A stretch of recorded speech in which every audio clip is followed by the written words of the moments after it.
Рейдовое мероприятие. Мы осуществляем массовую проверку транспортных средств с целью выявления водителей, управляющих в состоянии опьянения, лиц, которые не имеют права управления транспортными средствами, либо лишенные, а также и иные нарушения правил дорожного движения. В том числе перевозка незаконных грузов, наркотических средств и так далее. Кто-то попался уже? Да.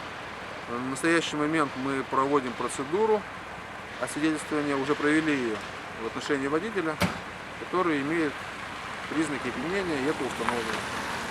В отношении него составлен административный материал, и машина будет помещена на штрафную, так называемую штрафную стоянку.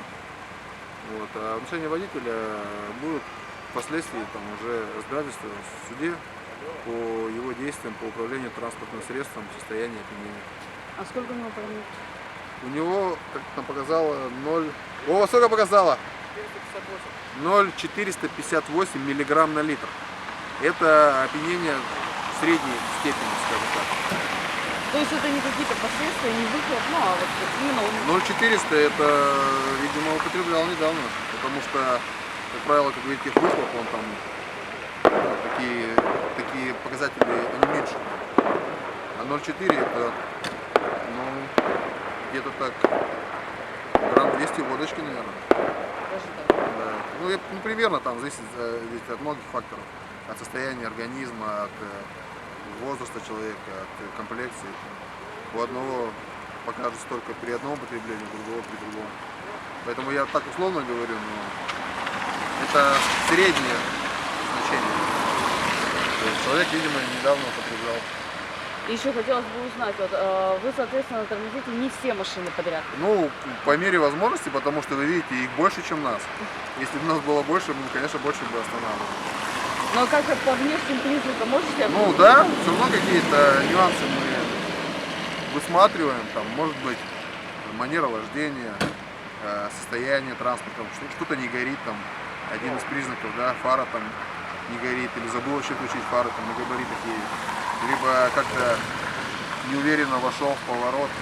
То есть, вот, например, вот этот водитель, который на Ниве, когда я его остановил, уже по внешним признакам было видно, что немножко он неуверенно паркуется. Это был у меня первый повод для того, чтобы более внимательно на него посмотреть. И, как видите, состояние опьянения подтвердилось. А дальше потом запах чувствовал? Да, потом я его из машины просил выйти и уже почувствовал, что от него исходит запах алкоголя. При этом спросил у него, употребляли или нет спиртные напитки. Он сказал, что вчера с товарищем по 0,5 водочки выпили. Но я думаю, сегодня он посмеялся. Вот так вот. А больше у него нарушений нет? У него вот ребенок... Ребенок нормально сидел в полутрясённом, там уже не маленький, поэтому его можно штатным ремнем пристегнуть.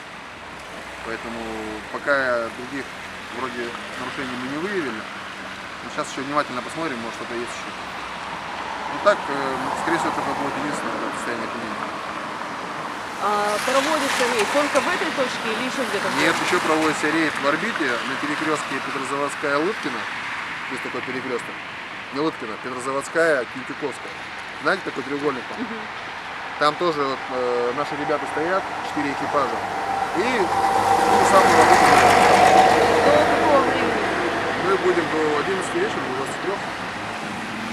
Поэтому еще у нас 2 часа есть рабочих.